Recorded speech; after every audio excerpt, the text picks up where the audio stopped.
Hello दोस्तों, मैं अनामिका सिंह स्वागत करती हूँ आप सबका आपके यूट्यूब चैनल नॉलेज कॉर्नर में। फ्रेंड्स, आज मैं आप लोगों के सामने केमिस्ट्री के महत्वपूर्ण प्रश्नों के साथ उपस्थित हुई हूँ। आज हम केमिस्ट्री के इम्पॉर्टेंट प्रीवियस ईयर एमसीक्यू तथा जो हमारे एग्जाम में देखने को मिल सकते हैं उन प्रश्नों का डिस्कस करेंगे। क्वेश्चन तो सॉल्व करेंगे ही, क्वेश्चन तो हमारे प्रीवियस ईयर हैं ही, साथ ही साथ जो इसका एक्सप्लेनेशन होगा वो आपके लिए इंपॉर्टेंट होगा। तो आप लास्ट तक बने रहिएगा। वीडियो को लाइक करिए, चैनल को सब्सक्राइब करिए और ज़्यादा से ज़्यादा शेयर करिए। आज का पहला प्रश्न है, रसायन विज्ञान के अनुसार निम्न में से कौन सा भौतिक परिवर्तन का एक उदाहरण है। यानी कि यहाँ पे आपसे पूछा है कि कौन सा भौतिक परिवर्तन है। परिवर्तन रसायन विज्ञान में दो होता है, एक रासायनिक परिवर्तन, एक भौतिक परिवर्तन। यानी कि एक केमिकल चेंज और फिजिकल चेंज। फिजिकल चेंज वो होता है जिसको जो रिवर्सिबल होता है, यानी कि जो एक बार हो जाए, जो क्रिया एक बार हो जाए और उसी क्रिया को दोबारा से प्राप्त कर लिया जाए, तो वो भौतिक परिवर्तन के अंतर्गत आता है। लेकिन जो रासायनिक क्रिया होती है वो दोबारा से प्राप्त नहीं होती है, वो केमिकल चेंज के अंतर्गत आता है। तो पहला ऑप्शन दिया है, लोहे में जंग लगना, पानी का उबलना, लकड़ी का जलना, तांबे के बर्तनों पर हरे रंग का अस्तर बनना। आप इसमें क्वेश्चन को पढ़िए और बताइए कौन सा सही जवाब होगा। अगर लोहे में जंग लग जाता है तो क्या यह भौतिक परिवर्तन है या रासायनिक परिवर्तन है। लोहे में जंग लगना भौतिक परिवर्तन है। पानी का उबलना लोहे में जंग लगना आपका रासायनिक परिवर्तन है। तो ये गलत हो जाएगा, ये आपका भौतिक परिवर्तन का उदाहरण नहीं है, क्योंकि लोहे में जो जंग लगती है, जो रस्टिंग होती है, वो केमिकल प्रोसेस होता है। अगर लोहे में एक बार जंग लग गया तो दोबारा सही नहीं होता है, ठीक है। दोबारा लोहा उसी स्टेज पर नहीं आ पाता है। पानी का उबलना आप खुद दिमाग लगाइए। अगर हम पानी को उबाल देते हैं और फिर उसे थोड़ी देर तक रख देते हैं, फिर पानी अपने पुराने अवस्था में आ जाता है, तो पानी का उबलना आपका भौतिक परिवर्तन है। यही आपका सही जवाब हो जाएगा, पानी का उबलना, ऑप्शन बी, ठीक। ऐसी प्रक्रिया जो रिवर्सिबल होती है, यानी कि एक बार हो जाए, अगर लकड़ी जल जाएगी तो क्या दोबारा अपने उसी स्टेज में आ जाएगी, उसी अवस्था में आ पाएगी, नहीं आ पाएगी, तो ये भी गलत हो जाएगा। तांबे के बर्तनों पर हरे रंग का अस्तर बनना, यदि तांबे के बर्तनों पर हरे रंग का अस्तर बन जाता है तो ये केमिकल प्रोसेस के अंतर्गत आता है। ये भी गलत है, ये भी गलत है। पानी का उबलना, ऑप्शन बी आपका सही जवाब हो जाएगा, ठीक है। पानी का उबलना एक भौतिक परिवर्तन है। दूसरा क्वेश्चन है, ठोस कपूर से कपूर वाष्प बनने की प्रक्रिया को क्या कहते हैं। तो यहाँ से पूछा है कि कोई ठोस डायरेक्ट वाष्प में परिवर्तित हो रही है, डायरेक्ट गैस में परिवर्तित हो रही है, बिना द्रव बने, ऐसी प्रक्रिया क्या कहलाती है। तो ऐसी प्रक्रिया ऊर्ध्वपातन कहलाती है, सब्लिमेशन कहलाती है। ऑप्शन डी इसका सही जवाब हो जाएगा। ठोस कपूर से कपूर बनने की प्रक्रिया ऊर्ध्वपातन कहलाती है, ठीक है। इसी को इंग्लिश में सब्लिमेशन कहा जाता है। अगला क्वेश्चन है, किसी पदार्थ को सीधे ठोस से गैस में बदलने की प्रक्रिया क्या कहलाती है। सेम क्वेश्चन यहाँ पे आप देख रहे हैं, ये हमारा 44वां बीपीएससी प्री में आया हुआ क्वेश्चन है और सेम क्वेश्चन यही टीआरई में आया हुआ है। तो प्रीवियस ईयर क्वेश्चन हमारे लिए किस प्रकार से इंपॉर्टेंट है आप यहाँ पे देख सकते हैं। वही क्वेश्चन 44 बीपीएससी में पूछा गया और वही क्वेश्चन टीआरई 3 में पूछा गया है कि ठोस से गैस बनने की प्रक्रिया डायरेक्ट क्या कहलाती है। तो ऊर्ध्वपातन कहलाती है, सब्लिमेशन कहलाती है। ऑप्शन ए इसका सही जवाब हो जाएगा, ठीक। इसमें क्या क्या शामिल होता है। कपूर तो हम सभी जानते हैं, कपूर जो होता है वो डायरेक्ट ठोस से गैस बन जाता है। साथ ही साथ अमोनियम क्लोराइड, आयोडीन, नेप्थलीन की गोली जो आती है वो, या फिर शुष्क बर्फ, ये सभी जो होते हैं ये डायरेक्ट ठोस से गैस में परिवर्तित हो जाते हैं, द्रव में चेंज नहीं होते हैं। इसका एग्जाम्पल देके भी आपसे क्वेश्चन पूछ सकता है कि इनमें से कौन सा वो एग्जाम्पल है जो ठोस से गैस में चेंज हो जाता है। अगर वहाँ पे आपको नेप्थलीन, शुष्क बर्फ, अमोनियम क्लोराइड, आयोडीन, कपूर, ये सब देखने को मिल सकता है। तो इसका जो सही जवाब था वो था ऑप्शन ए। अगला क्वेश्चन है, एलपीजी घरेलू एलपीजी सिलेंडरों में दाब मापक नहीं प्रदान किए जाते, क्यों। ये बहुत महंगे होते हैं। ये एलपीजी सिलेंडरों में गैस की मात्रा को प्रदर्शित नहीं कर सकते। इनका प्रयोग निरापद नहीं है। ये एलपीजी द्वारा चोक हो जाते हैं। इसका जो सही जवाब होगा वो होगा ऑप्शन डी, ये एलपीजी द्वारा चोक हो जाते हैं। ऑप्शन डी इसका सही जवाब हो जाएगा। अगला क्वेश्चन है, शुद्ध जल में नमक को घोलने से जल का क्वथनांक बढ़ जाता है तथा जल का हिमांक घट जाता है। मतलब यहाँ पे विचार करना और बताना है कौन सा सही है। तो जब आप शुद्ध जल है, पेवर जल है, उसमें अगर आप नमक डालते हैं तो क्या उसका क्वथनांक बढ़ जाता है और उसका हिमांक जो है वो घट जाता है? तो ये बिल्कुल सही है। शुद्ध जल में जब आप नमक डालते हैं ना तो उसका बॉइलिंग पॉइंट जो होता है वो बढ़ जाता है उसका क्वथनांक बढ़ जाता है और उसका हिमांक जो होता है वो घट जाता है। ये बिल्कुल सही है। दूसरा क्या दिया हुआ है, जल में जब मिथाइल एल्कोहल डालते हैं तो जल का क्वथनांक घट जाता है। ये भी बिल्कुल सही है। जल में अगर हम कोई चीज़ मिक्स करेंगे तो उसका जो अगर हम जल में नमक को मिक्स करेंगे तो क्वथनांक बढ़ जाएगा, लेकिन वहीं पर अगर हम जल में मिथाइल एल्कोहल डालते हैं तो जल का जो क्वथनांक होता है वो घट जाता है। यानी ए और दो दोनों ही सही है। तो इसका जो सही जवाब हो जाएगा वो हो जाएगा ऑप्शन डी, एक और दो दोनों ही सही है। नेक्स्ट क्वेश्चन है, निम्नलिखित कथनों पर विचार कीजिए और इसमें से सही पहचानना है कि कितने सेंटेंस जो है वो सही है, कितने कथन सही है। पहला दिया है, क्रिस्टलीकरण शुद्ध पदार्थों के क्रिस्टलों को उनके विलयन से निकालने की प्रक्रिया है। क्या ये सही है कि गलत है? क्रिस्टलीकरण जो क्रिस्टलाइजेशन होता है, क्या वो शुद्ध पदार्थों के क्रिस्टलों को उनके विलयन से निकालने की प्रक्रिया? तो ये बिल्कुल सही है। क्रिस्टलीकरण के दौरान घटक परमाणु और अणुओं के बीच एक बंधन स्थापित होता है। सही है कि गलत है? ये भी सही है। यह एक रासायनिक परिवर्तन का उदाहरण है। यही गलत हो जाएगा आपका, क्योंकि क्रिस्टलीकरण की जो प्रक्रिया होती है वो रासायनिक परिवर्तन ना होकर भौतिक परिवर्तन होता है। यानी कि एक और दो आपका सही है और तीसरा गलत है। तो इसमें जो सही हो जाएगा वो हो जाएगा ऑप्शन बी, एक और दो केवल सही है, तीसरा आपका गलत है। ठीक, ये रासायनिक प्रक्रिया ना होकर भौतिक प्रक्रिया है। नेक्स्ट क्वेश्चन है, दूध का उदाहरण है। दूध क्या है? एक विलयन है, कोलाइड विलयन है, इमल्शन है या वायु विलयन है? तो आपको बताते हैं दूध जो होता है वो कोलाइड विलयन होता है, लेकिन दूध इमल्शन के भी अंतर्गत आता है। यहाँ पे जो क्वेश्चन दिया हुआ है इस ऑप्शन के अनुसार जो आयोग ने ऑप्शन माना था वो ऑप्शन सी माना था, इमल्शन है दूध, लेकिन दूध एक कोलाइड विलयन भी है। तो इसमें बी और सी दोनों को जो है नंबर मिला होगा, लेकिन जो आयोग ने माना था वो ऑप्शन सी माना है। ठीक है, दूध एक इमल्सन है। नेक्स्ट क्वेश्चन देखते हैं, वायु एक है यौगिक, तत्व, मिश्रण या विद्युत अपघटक? देखिए वायु पूछा है, वायु क्या है? यौगिक है, तत्व है या मिश्रण है? यौगिक यानी कि कंपाउंड। कंपाउंड क्या होता है? कंपाउंड वो होते हैं जिनका अपना फार्मूला होता है, जैसे H2SO4 ये कंपाउंड है, जैसे HCl ये कंपाउंड है क्योंकि इसका अपना फार्मूला है। ऐसे पदार्थ जिनका अपना फार्मूला होता है वो कंपाउंड के अंतर्गत आते हैं। तत्व क्या होता है? तत्व जो होता है वो सिंगल होता है, जैसे क्लोरीन Cl ये तत्व है, जैसे ऑक्सीजन ये तत्व है, इनका फार्मूला है लेकिन ये सिंगल है। कंपाउंड दो चीज़ों से मिलकर बना होता है, जैसे H2SO4 ये दो चीज़ों से मिलकर बना है, H2 और SO दोनों से मिलकर बना हुआ है, तो ये यौगिक के अंतर्गत आएगा। लेकिन पूछा वायु क्या है, तो वायु में अनेक प्रकार के गैसों का एक मिश्रण है। वायु क्या है?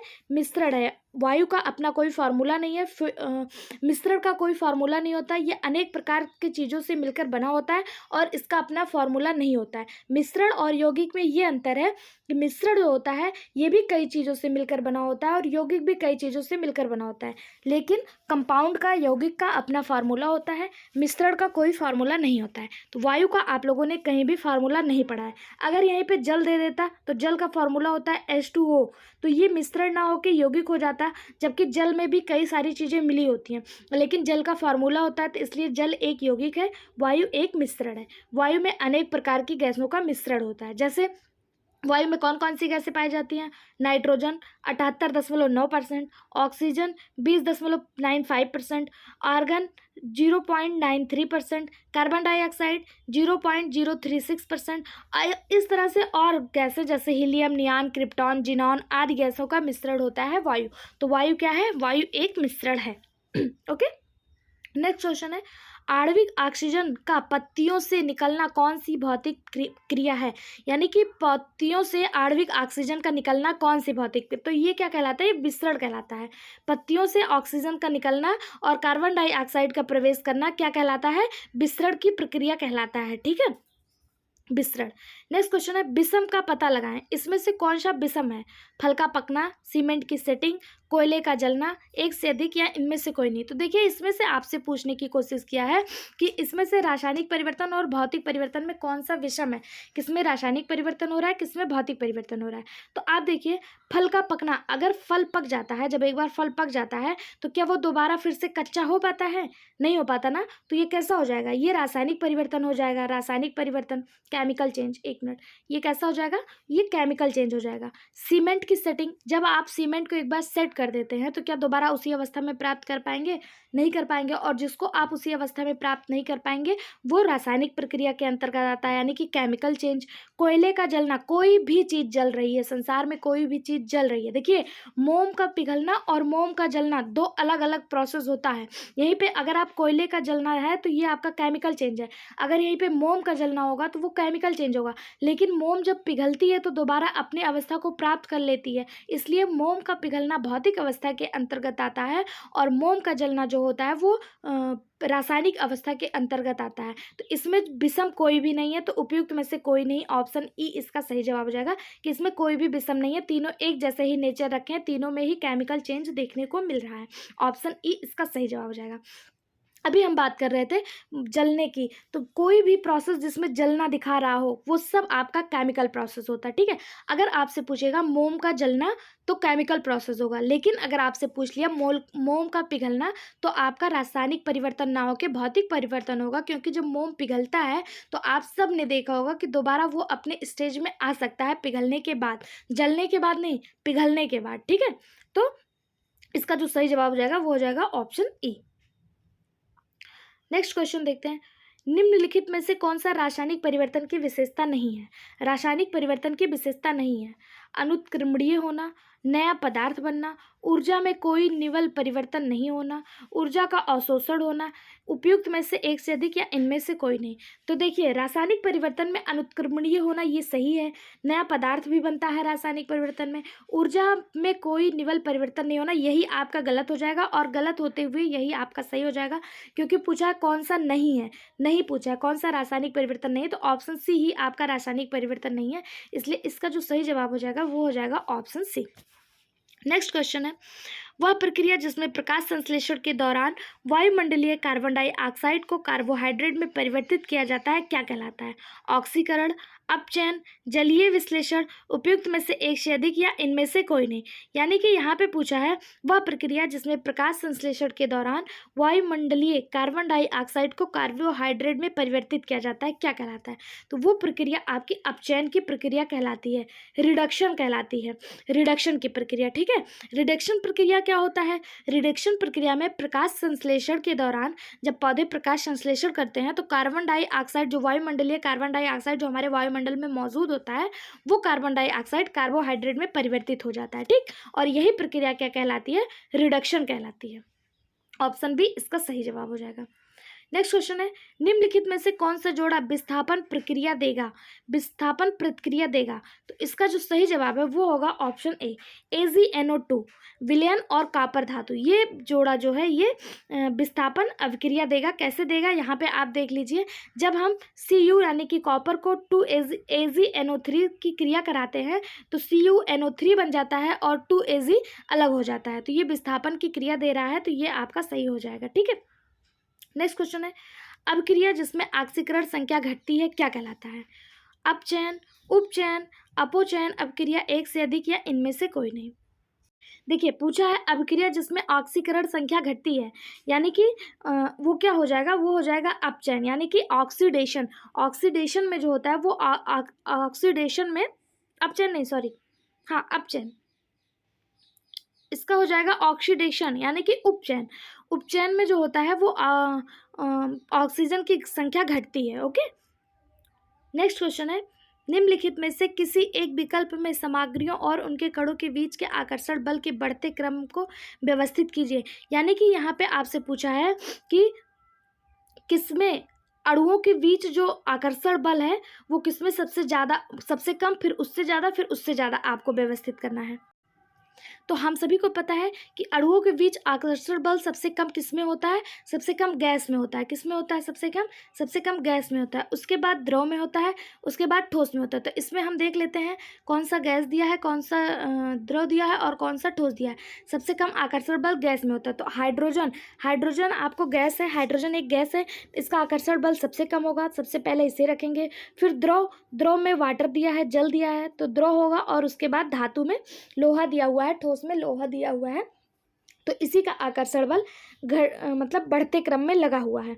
अगर दूसरा वाला देखें, वायु में आकर्षण बल, वायु में आकर्षण बल कम होगा, ये बिल्कुल सही है। नमक ठोस है, इसमें सबसे ज़्यादा होगा, इसको यहाँ रखना चाहिए था, तब ये सही होता। नमक ठोस है, इसमें सबसे ज़्यादा होता है। रस यानी कि द्रव इसमें इसके बाद होगा, और वायु में सबसे कम होगा। तो ये आपका आकर्षण बल जो है वो यहाँ पे सबसे ज़्यादा, फिर उससे कम, फिर उससे कम की तरफ है। लेकिन आपसे क्या पूछा है? बढ़ते क्रम में लगाना है। तो बढ़ते क्रम में आपको एक ऑप्शन दिख रहा है, ऑप्शन ए, हाइड्रोजन, पानी और लोहा। ठीक, गैस, द्रव और ठोस। नेक्स्ट क्वेश्चन है, निम्नलिखित में से किस प्रकार की दवाई उत्पादन में एथाइल अल्कोहल का उपयोग किया जाता है? किस प्रकार की दवाई में? तो एथाइल अल्कोहल जो होता है उसे एंटीसेप्टिक बनाने के रूप में यूज किया जाता है। ठीक है, एथाइल अल्कोहल का यूज एंटीसेप्टिक बनाने के लिए किया जाता है। नेक्स्ट क्वेश्चन है, निम्नलिखित में से कौन सा ठोस की विशेषता नहीं है? अणु बारीकी से पैक किए होते हैं। आपको ठोस की विशेषता बतानी है। देखिए, ठोस जो होता है वो उसके अणु जो होते हैं वो बहुत पास पास होते हैं। तो वही दिया है, अणु बारीकी से पैक किए होते हैं, ये ठोस की विशेषता है। आसानी से बहने की क्षमता रखते हैं। कोई ठोस वस्तु है, क्या वो बह जाएगी? नहीं बहेगी ना। तो यही आपका गलत हो जाएगा, और गलत होते हुए यही सही हो जाएगा। अगला दिया, निश्चित आकार होता है। तो हाँ जी, ठोस का निश्चित आकार होता है, ये भी बिल्कुल सही है। आपसे पूछा है कौन सी ठोस की विशेषता नहीं है, तो ठोस की विशेषता नहीं है पूछा है, तो नहीं में आपका यही हो जाएगा, आसानी से बह सकते हैं। क्योंकि जो ठोस होते हैं वो बहते नहीं है, उनका शेप और साइज निश्चित होता है, वो बहते नहीं है। ठीक, नेक्स्ट क्वेश्चन है, निम्नलिखित में से कौन सी ऊष्माक्षेपी प्रक्रिया है?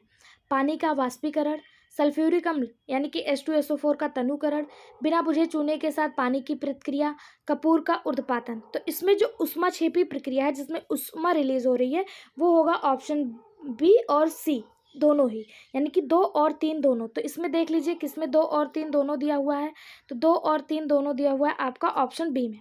2 और 3 दोनों ही आपका सही है। ठीक, सल्फ्यूरिक अम्ल का तनुकरण तथा बिना बुझे चूने के साथ पानी की अभिक्रिया ऊष्माक्षेपी प्रक्रिया का उदाहरण है। जिस रासायनिक अभिक्रिया में उत्पादों के साथ ऊष्मा निकलती है, ठीक है, जिसमें ऊष्मा रिलीज होती है, वो ऊष्माक्षेपी अभिक्रिया के अंतर्गत आते हैं। नेक्स्ट क्वेश्चन देखते हैं, निम्नलिखित में से कौन गैसों के द्रवीकरण के लिए उपयुक्त स्थिति का प्रतिनिधित्व करता है? गैसों का द्रवीकरण कैसा होता है? कम तापमान उच्च दाब, कम तापमान कम दाब, उच्च तापमान उच्च दाब या उच्च तापमान कम दाब। गैसों का द्रवीकरण कैसा होता है? तो इसका जो सही जवाब हो जाएगा वो हो जाएगा ऑप्शन ए, गैसों का द्रवीकरण कम तापमान उच्च दाब पर होता है। ठीक है, टेम्परेचर जो होता है वो कम होता है और दाब जो होता है, प्रेशर जो होता है वो उच्च होता है। ऑप्शन ए इसका सही जवाब हो जाएगा। अगला क्वेश्चन है, निम्नलिखित में से कौन सा सोडा अम्ल अग्निशामक का घटक है? अग्निशामक का कौन सा घटक है? इसका जो सही जवाब है वो हो जाएगा तनु सल्फ्यूरिक अम्ल और बाइकार्बोनेट विलयन, ये अग्निशामक का घटक है। ठीक है, ऑप्शन सी इसका सही जवाब है। नेक्स्ट क्वेश्चन, ये आज का लास्ट क्वेश्चन था। इस तरह के और वीडियो पाने के लिए चैनल को सब्सक्राइब करिए, वीडियो को लाइक करिए, ज़्यादा से ज़्यादा शेयर करिए। Thank you.